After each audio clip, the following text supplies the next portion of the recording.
Hi ladies and gents, Pond here with another video for Rise of Empires, Ice and Fire. Today it is part 2 of my guide to gold. Now a lot of other YouTubers might have just put how to get gold or the best way to generate gold. The reason I've used the term guide to gold is because I wanted to talk about everything gold related in the game. So in this part we're going to be mainly talking about heroes, but also a bit about research and other elements as well, like for big spenders, etc. So first thing I want to talk about before we get into the heroes is if you're in a Reign of Chaos season, how can you generate gold? Well, if you go to your territory tab, you'll see actually that you have influence rankings for everyone playing. For instance, in Eden, it's everyone on the map. If you're in a normal season, I think it's everyone in your group. And you'll see that I'm ranked 111th on my map for my influence. Influence value is made up by your tiles. The higher the level of the tile, the higher the value, the more rewards you'll get. You get rewards every 8 hours, so 3 times a day. And as you can see, currently I'm getting 119,970 gold at this level if I'm maintain my ranking. So that's over 350,000 gold a day if you're around the top 100. That does increase with the rankings. The multiples of the gold reward increases. So I think the most you can get is over 1 million actually. So or close to 1 million. So if you're progressing well in your Reign of Chaos, that's another way to get gold.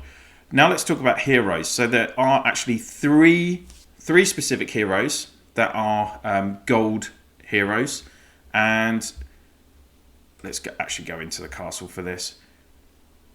If you click on your mints, some of them have active skills, so you'll have to develop that. But if you click on the mint and click skill, we can see actually the 3 here, because I have them all 3 active. It's Goldsmith Apprentice, who is a green hero, Fur Trader, who is blue, and the Merchant, who is a gold develop hero. In terms of their skills, so all of these guys are going to have skills which increase your gold production at your mint. So Goldsmith Apprentice, you're going to pick him up really early in the game. For the beginner level players, his skill 2 here, gold auto production, it's going to increase between 100 and 1,000 gold per hour. So if you max that out, it will take a couple of hundred wisdom medals to do that, but you can be gaining 24,000 gold extra a day. Next up is Fur Trader. His skills 2 to 4 give you bonuses, so which is obviously a higher level because he's a high level hero, but you're going to pick up Fur Trader as well really easily. In all my farms I've got Goldsmith Apprentice and Fur Trader maxed. So again, skill 2 is this auto production. He will increase it up to 2,000 per hour, the gold production. His third skill will just gain you a certain amount of gold in one go. So if you max this out at level 10, you can get between 150,000 and 250,000 gold. It's got a 22-hour cooldown, so basically once a day use. And his fourth skill also increases the effective mint improvement, so just makes your gold production higher as well. The top level gold hero is Merchant. Here he is. He's got 6 skills. So first skill is actually going to allow you to gain a certain percentage of the current money being produced, worth as XP to him. Skill 2 is a huge gold production. So if you max this out, you can get 10,000 extra gold. So if you do pick up the Merchant, don't throw him away. He's really useful, even if you just unlock that skill 2, almost an extra 250,000 gold a day from just that skill 2 alone. Skill 3 is actually a rapid production function. So that will give you rapid production for gold on your mint, so you'll be able to click on that. Skill 4 just again increases the effective mint improvement, so the extra gold production. His skill 5 is another one of these once a day just lump sum gold rewards, and the top level of that is 950,000 to 1,050,000. So that's basically 1 million gold if you could get that, but you do need duplicates for him. You need 2 duplicates for him to do that. And then this last one is going to increase mint based production by 300%. It lasts for 2 hours, but it only has an 8-hour cooldown. You could use it for a quarter of the day, for 6 hours a day, if you're coming online when the cooldown finishes. So that's an awesome buff to triple your mint production for a quarter of the day. So those are the 3 heroes that actually are specifically related to gold. Now, at the end of part 1 of my guides to golds, I talked a lot about the trading house, and there are also some heroes that are linked to the trading house. and they have certain elements which are going to give you gold. So first up we have, if we go to develop again, first up we have organizer, and his second skill will give you a lump sum of gold when the balloon arrives, up to 10,100 gold. No, 10,000. Sorry, I'm getting that wrong. Where's the maximum level? Oh, and it actually increases with his level. So it's going to be, what level is he? He's level 15. It's probably going to be around like 12,000 gold you get from that. It's not massive. Next up is carriage driver. So he is also related to the trading house. So one thing to think about is that this balloon skill is going to make the balloon stay longer and reduce the delay in it returning. So and obviously your trading house is one of the best opportunities for you to gain gold every day. So if you're looking for gold, you want to focus on skill 3 and skill 4. So your balloon will arrive more often and stay for longer. And his 4th skill is going to give you extra gold as well. Again, it's linked to his level though. So the higher the level, the more gold you get. So currently I'm getting 21,000 gold every time the balloon arrives with that skill. It's just auto, it just gets added. And finally, the third hero is Guildmaster. So again, he's got this balloon delay. He'll increase the length that the balloon is there and decrease the delay. And he's also got then his 4th skill gives you gold up to, well, it's over 30,000. So that's a nice, it's for free basically, isn't it? Trading house item price, he can reduce the cost of you buying the gold in the house by up to 10%. And then he has his 6th skill gives a huge up to 7,200 seconds reduction in the arrival time again. So if you max all that out, you're definitely going to get the balloon coming 3 times a day. That's going to guarantee you more gold that you can trade each day using your ale, iron, lumber and charcoal.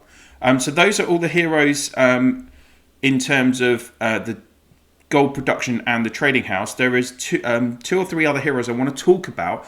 Now, this is Guide to Gold, so it's not just about producing gold, but also reducing your reliance on gold, the cost of gold. So first off, if we look back into our develop heroes, another hero who can help you with gold is the Plague Doctor. Plague Doctor's 6th skill, So Plague Doctor's 6th skill, if you can get 3 duplicates for the Plague Doctor, then this skill reduces healing resource cost, including gold, by 20%. So if you have enhanced troops that are in your first aid tents, then if you've got them in here, these guys, then they do medical tents, then enhanced troops require gold to repair them. So if you've got that skill activated, it will cost you 20% less gold. So that's my one tip on saving you gold when it comes to like doing functions in the game.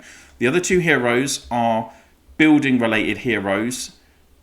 So we have, I don't have him actually in the account, Craftsman. So Craftsman, his 3rd skill, if you are lucky enough to pick up Craftsman, because he is pretty rare, he will reduce, it's his 4th skill, apologies.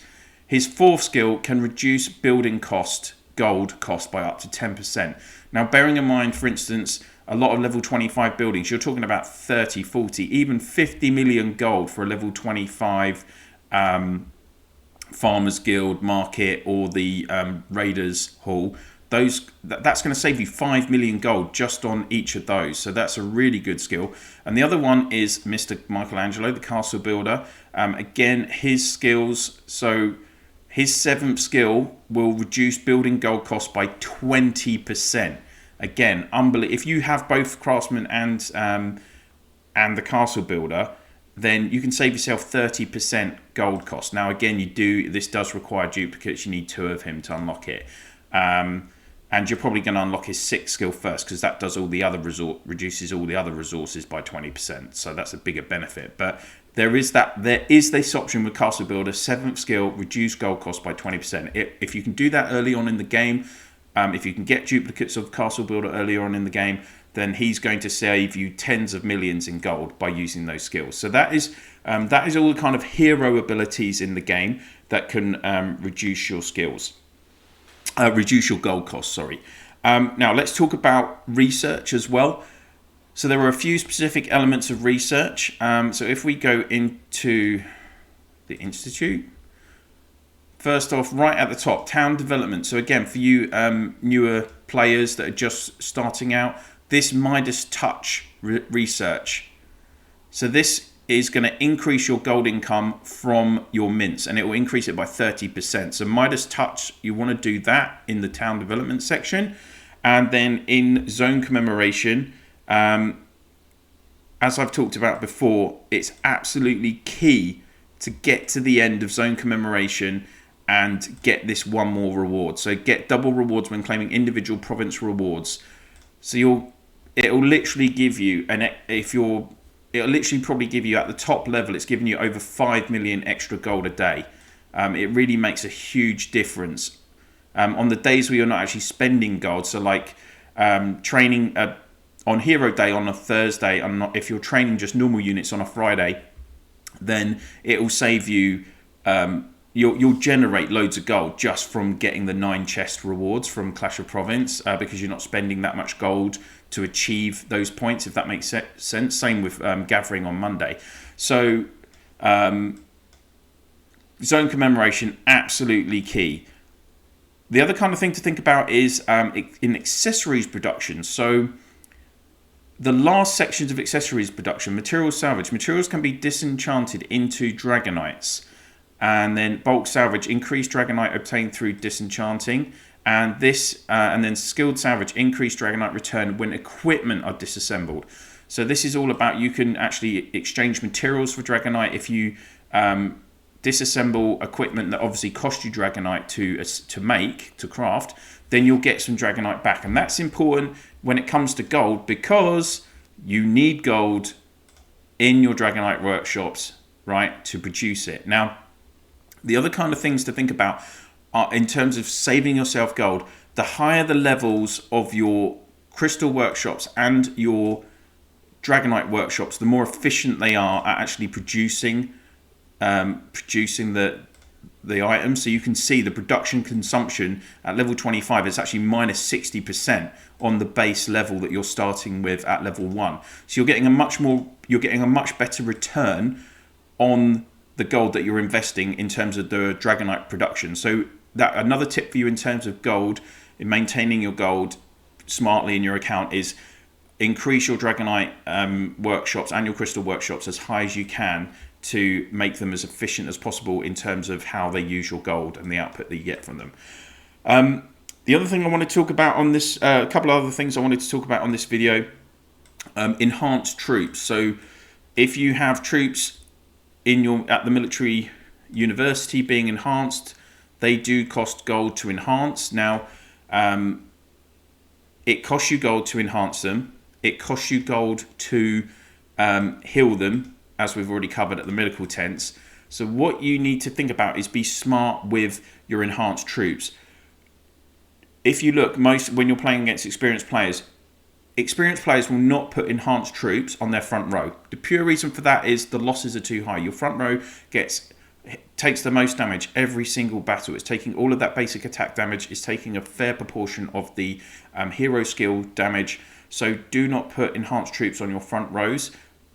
Some players put them on the middle row as well, and some players just put them on the back row. Personally, for me, I just put enhanced troops on the back row when I'm going into battles. It just, again, you don't end up with a ton of enhanced troops that need to be healed in your medical tents, which saves you a load of gold. Now, if you're in a Reign of Chaos season and your troops are just ending up in the Coalition base camps, that's different. You feel free to use enhanced troops to your heart's content, because you just leave them in there until the end of the season and they'll automatically return to you. But if you're doing KE events, then don't put enhanced troops on the front row.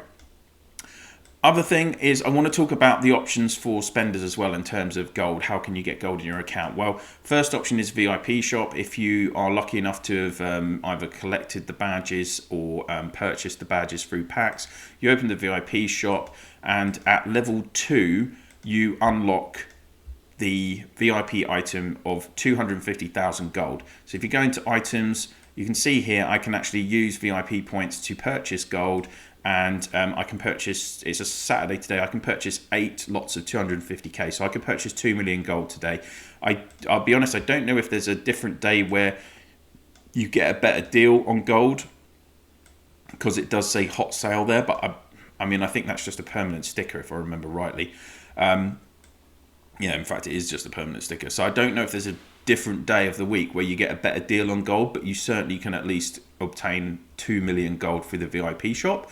And then looking again at you spenders, if we go into the gift store and resource hot sale, there are a couple of, well, there's 4 options for gold. This first one is a once a week pack, and it gives you 20 million gold supply. In the UK, it does cost you $99.99. And then if we scroll through, too many blooming deals, aren't there, in this gift store? No, that's not the hot sale one. There's 2. No, here we go.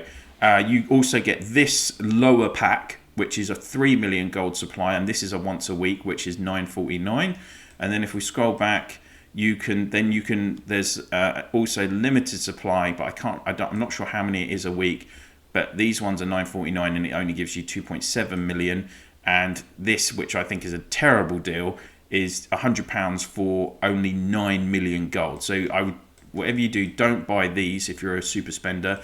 But I mean, you know, the other one, 3 million for £10 is not a bad deal if you really desperately needed some gold to upgrade. Just covering the full spectrum, guys, in terms of what's available there in terms of gold. And that is everything for part 2 of my guide to gold. So I hope you've enjoyed the video. If you have, please do click on that like. And if this is one of the first videos that you're watching on my channel, maybe you're new to the game, why not subscribe and ring that bell so you can get notifications whenever I'm dropping videos on the channel, which is daily. And if you could please share my channel in your Alliance chat, Province chat, and through Line, WhatsApp, Viber, Discord, whatever you use to communicate with your fellow players in the game, that would be absolutely brilliant. One more part of this series to come, I'm going to be talking specifically about the impacts of which class you choose and how that affects your gold production, what card options are available for you at the class hall, etc. And like if you're a raider, what are the benefits? How can you maximize gold by raiding both enemies and also your own farm? So all of that to come in part 3, guys. Thank you so much for watching, and I'll see you soon.